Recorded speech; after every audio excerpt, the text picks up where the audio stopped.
Good old Mikey Baird. Oh, this is going to be great. If I wasn't already angry, here I am. Here we go.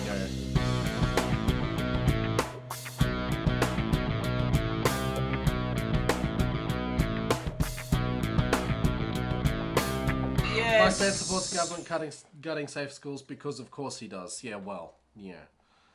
He's been placed in the hot seat in recent weeks, has Mike Baird. Good. Everyone needs to see how stupid this man is. Yeah, I mean, not too long ago he was seen as someone that was infallible and, you know, the social media darling. Mm-hmm. Like he puts all the cool Twitters and the good Facebookings on. So anyway, to me it feels like a bit of Schadenfreude, or very cathartic, what's been happening in recent weeks, where he's kind of come under fire by coming up with a real dickhead comment about the lockout laws, and he's still trying to be cool by putting it on Facebook, and it's like he's saying, it's all good, bro, because I've got all these stats and stuff that back up what I'm saying. Yeah, well, let's not talk about lockout laws right now, or otherwise we'll be here for hours. Well, we don't need to unpack it, because I can refer to, what's the name of that guy? That guy in that thing? Oh, that guy in that thing. He's that guy. He's a pretty looking fellow, who talks I don't know. His name starts with J.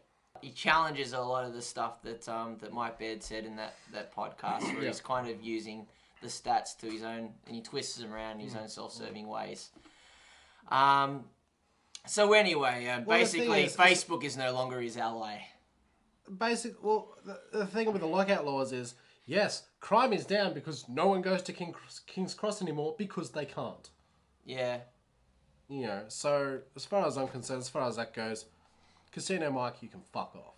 So now he's moved on to safe schools, and of course he supports the gutting of it because he's a dickhead. Well, he needs to maintain the party line with that, because with something so progressive, you kind of got to say that that's a bad thing when you're in the Liberal Party, at the risk of sounding really black and white. Yeah, because was it the Victorian Premier?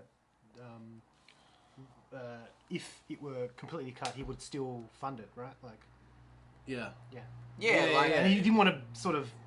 I think the Victorian government are just doing their own thing. Yeah. Which is great. So the Safe Schools initiative is something that is a federal initiative, and there's been a bit of backlash with the conservative arm of this current government to say that there's a lot of stuff out there that mightn't be suitable for kids to be exposed to in terms of being educated. Which, I mean, is not necessarily the best situation, because there's a lot of material in this that which basically addresses the idea of bullying within schools, and also being able to express your sexuality and being able to embrace it, not necessarily just having. Well, I mean, it's a very black and white assessment. I mean, if you're going to axe such a program, you're also axing the worthiness of such a program as well. It's like you still need to try to meet a need that's going to be there, and that's where the Victorian government's coming from to say, well, if the federal people aren't going to provide this program anymore, we can provide something in its wake. So when it comes to Mike Baird saying that, providing his own 2 cents to it, he kind of has to provide the party line to what's happening at federal level, where he says this is third-party material, links through to websites. So I think if you have a look at it and you think, how on earth can our children be looking at this? I think that the changes that the federal government announced are sensible and reasonable. So, you know. Also says there's not much adventure with what he's saying there. It also, he's pretty much he's said a lot without really saying anything, really. It also says here, Baird also supported a change to the program that will require kids to obtain permission from their parents before participating in safe schools, playing down concerns that such a requirement could prove distressing and even dangerous for LGBT kids in non-supportive families. You dickhead. You fucking evil little fuck. Now, here, like, we don't really have a whole we don't really have public religious schools because they're all private and for good reason. It means all the, kids are better off going to public. That's why I'm glad I went public. The thing is that we still have scripture here, and that's part of, like, religious studies is still part of the schools here. And at least when I was at school, you had to get permission to opt out of that. Why should this be any different? Right? Gay rights, trans rights, it's, especially now that, transgender people are, it's kind of the buzzword at the moment. It's along with same-sex marriage and, just breaking down those gender roles so it's no longer, Jesse's a boy and Jacob's a boy as well and Hermione's a girl. Wow, fucked that one up. We get the point. Yeah, you get the point. It's like... Every good boy deserves fruit. Something like that. The thing is here is that, this is obviously a fucking need now. Transgender people are now, that's a current hot topic. Gay rights, trans rights, same-sex marriage, all that is currently a hot topic. That is not going to go away anytime soon, no matter how many conservatives fucking put their fingers in their ears and go la la la la la. This needs to be fucking done, and I don't see why it needs to be opt-in. Honestly. If scripture is as valuable as people think it is, then so's this. This should be opt-out. Yeah, I mean, to have that agency of choice. And, again, it goes back to, how can we explain this to our children?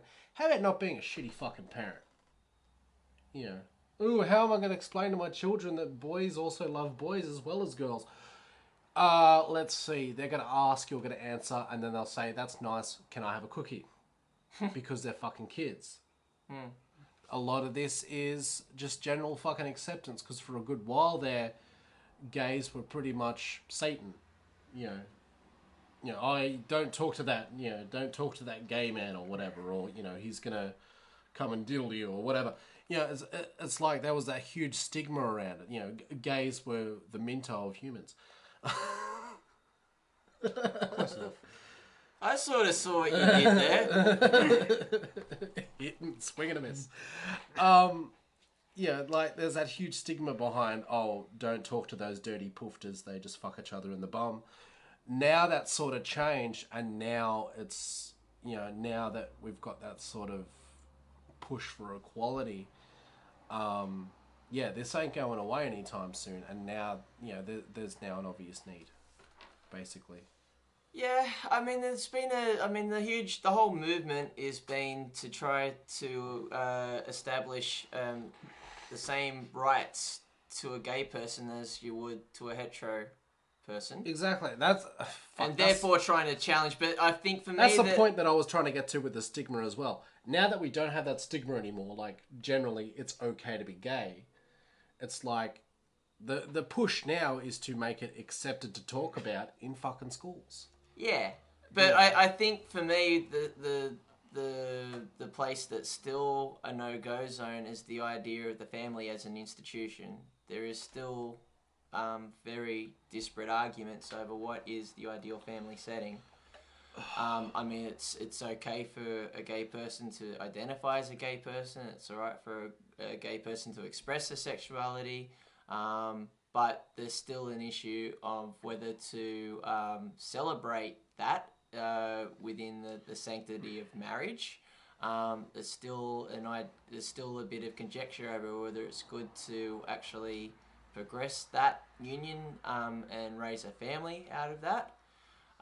That stuff is still up for grabs. That stuff is still where there is a place of struggle. Well, the thing is that like that is such a black and white fucking thing as well. This idea of a family unit suits everybody. No. How does this suit everybody? I think people are slowly getting used to the idea that the nuclear family was a bit of an aberration. Or a myth, even. Yeah. I mean, it's of its time. It's very nice to have mum and dad there, and you've got the annoying little brother that you poke with sticks, or sister, but that's not necessarily the be all and end all, So to be honest, I disagree with you. I don't think that's up for grabs at all. I think it should be dismantled and packed away, and Don't get me wrong. I think what I'm basically trying to say is that there's still different agendas going on here. Absolutely. And I think this safe schools debate is definitely a front to really look at seeing what's happening there. Like, I mean, you've got a conservative voice saying that we need to axe this program because there's too many alternative views going on here, too much exposure to different forms of education. There is a very clear... As opposed to what? As opposed to having... As opposed to go to school, get a job, go fucking move to Queensland, retire, die. Well, as opposed to being part of a system. As opposed to fucking... No, being gay is wrong. Same-sex marriage will never happen. What you were doing is horrible. Little Jimmy, stop putting on that dress. You were not a girl. Fuck that. Well, here's where I get to play Corey Bernardi and say, if you're going to participate in this society, you've got to live it in the best heteronormative way that you can. And Corey Bernardi is a piece of fucking shit. Next question. Next fucking question. But I think that's why there's different streams of, this is to me, this is where there is a bit of a conservative agenda here. It's about trying to restore this sense of very black and white, clear values that might necessarily be representative of what's actually going on. Well, great, but it's not the 1950s anymore. Yeah. Things have changed. Yeah. The filthy little queers aren't going to go away anytime soon. Let them be accepted. Let this be part of the fucking discussion. Let fucking kids know that it's okay. For fuck's sake. If someone told me it was, okay to, say, oh yes, I like boys, I wouldn't have fucking hit it for as long as I fucking did. That plagued me for fucking ages since high school because I told the wrong person at the wrong time, hey, I, kind of experimented once. And that got me a lot of fucking backlash because this was in, late 90s. And, yeah, that got me a lot of backlash and I had to hide who the fuck I was. And I still feel like that's a no-go because, gays are bad. Fuck that. So, yeah, I think it is something that that goes beyond. Really awkward now. Well, definitely appreciate you talking about something so personal, Luke. And I think that really goes to show this is something where there really is a need to have something like a safe schools program. It isn't something that you can necessarily just flick on and off, take away or put in. Like there's something there that needs to kind of address all of that and to recognise all of that. My issue with the Safe Schools program is that it seems to only focus on LGBT stuff. Like, if we're gonna, tackle bullying, we need to tackle all aspects of bullying. Well, the whole gamut, yeah. Yeah. But I guess there's other programs in place to sort of mitigate that. But well, it's hit and miss, and as well as that, I would even argue that the legislation still has a lot of catch up to make as well. This isn't a legal idea. This is a policy idea. There's nothing that a person can say to say that, look, I'm being discriminated against, but it's on the grounds of my sexuality. It isn't on the grounds of the fact that I'm experiencing bullying behaviour. It isn't. The argument can't be based on that. Whereas I think you're getting around a lot of things by just basically saying that there is the bullying behaviour, or otherwise you're saying that, okay, well, at this point we've been able to say that you're just being discriminated against because you're a black person, you're being discriminated against because you're a woman, you're being discriminated against because you're gay. When is it going to come to the point you're being discriminated against because you're transgender? When are you going to be discriminated against when you're polyamorous? You know what I'm saying? It's like another decade comes, there's a new form of discrimination you got to identify and resolve. Why can't you just say, look, we're seeing the behaviour, it's bullying behaviour, people are being subjected to abuse. Why can't we come up with legislation that kind of just addresses the behaviour? Yeah. And again, that, like, the line there also can be redrawn for people of different religious beliefs as well. Fucking, I don't know, vegans get a lot of shit. Yeah, just we need to protect those smug bastards as well, don't we? Oh, fuck off, Jared Leto's a vegan.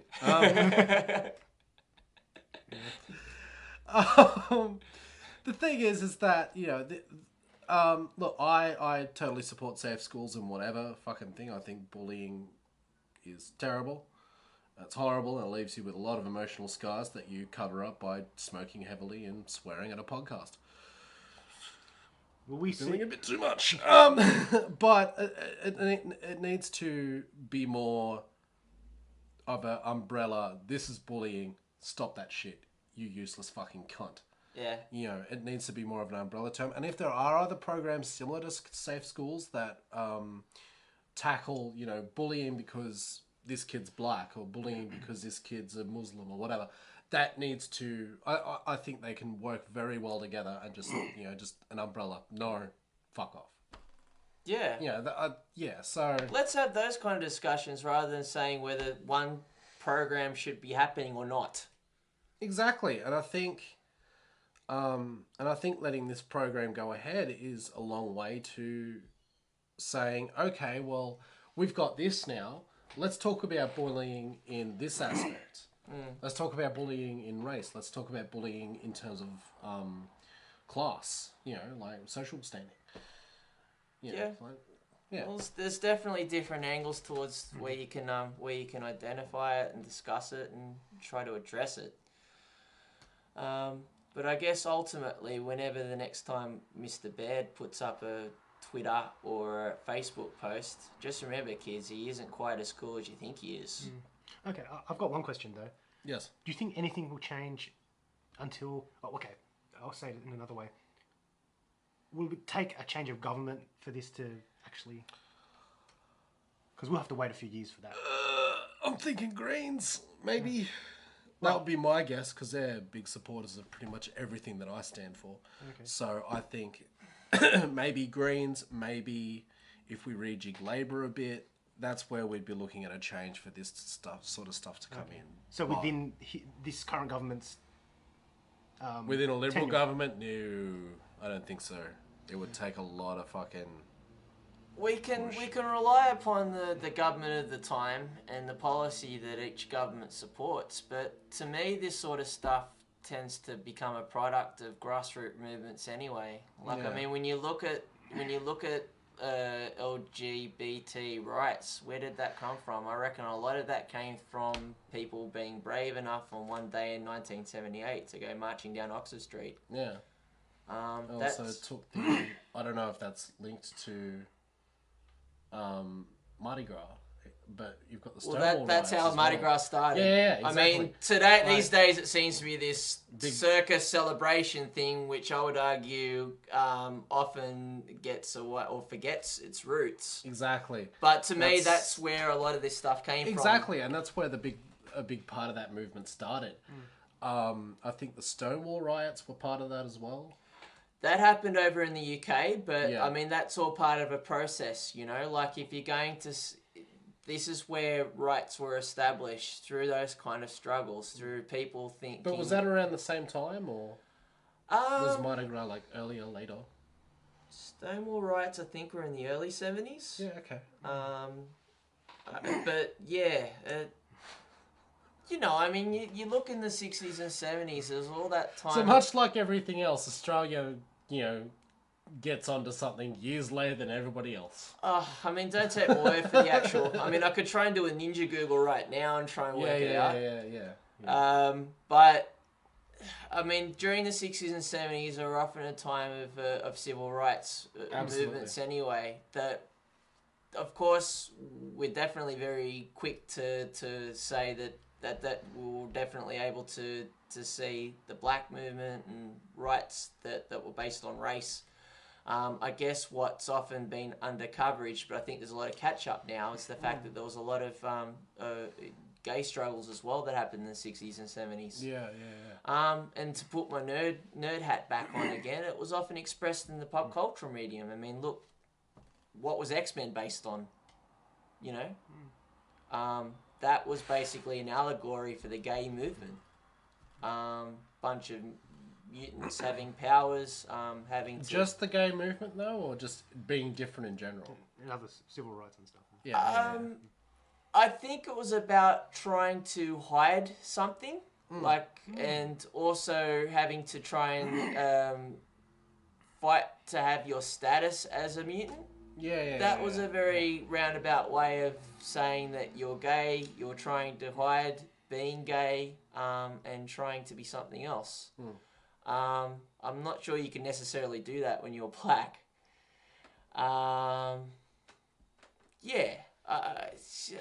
To me, that's what X-Men tended to be an immediate allegory for. Yeah, absolutely.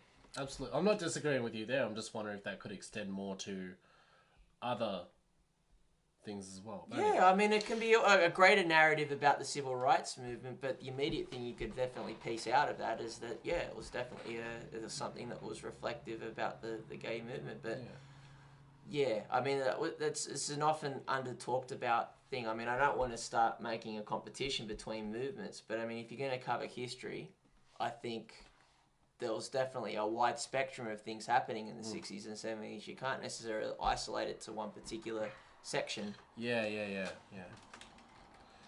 Interestingly, just as a bit of an sort of off topic, but not really. We all remember Fred Phelps, don't we? Fred Phelps. God Hates Fags guy, Westboro Baptist Church. Oh, the church, the patriarch of that. Yeah. I know Westboro, yeah. Yeah, he was originally a civil rights lawyer. Was he? Yeah. Okay. I think he had a couple of successful trials. Defending against racism and stuff like that. I'm pretty sure. He was big on the civil rights movement, and then he got old and bitter and became a fucking hate monger for whatever reason. Okay. I always found that kind of funny and interesting, and yeah. So he just went through this bizarre, tragic change over time. I guess for Westboro Baptist, being black is okay, but don't fuck anyone else.